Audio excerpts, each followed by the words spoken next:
Wise news, খবরের সত্যাসত্য 24 ঘন্টা। অনুষ্ঠানে গিয়ে গুরুতর আহত টলিউডের প্রবীণ অভিনেত্রী অনামিকা সাহা, যার অভিনয়ের জোরে একসময় রীতিমতো পর্দায় ঝড় উঠত।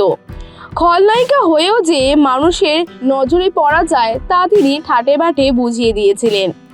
নায়ক নায়িকা যেই থাকুক না কেন, ছবিতে অনামিকা সাহা থাকলেই ছবি হিট। তার ভয়ঙ্কর অভিনয়, দুর্দান্ত গাম্ভীর্য সবটাই পর্দায় একেবারে দাপিয়ে বেড়াতো।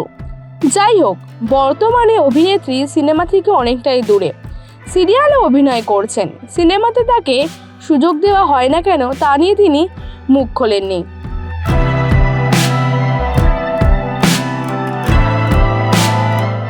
কিন্তু আজও তার প্রতি ভালোবাসা অবাধ দর্শকদের, আর সেই প্রমাণ আরও একবার পেলেন অনামিকা সাহা।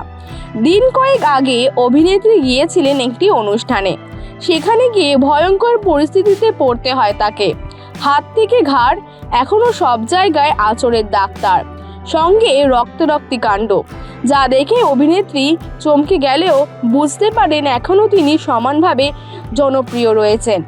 এই বিষয়ে সম্প্রতি একটি সংবাদ মাধ্যমকে অভিনেত্রী জানান, দিন কয়েক আগে একটা অনুষ্ঠানে গিয়েছিলেন। সেখানে এত ভিড় ছিল যে সামলানো যাচ্ছিল না। গ্রামের সব মহিলারা তাকে দেখতে ছুটে এসেছিলেন।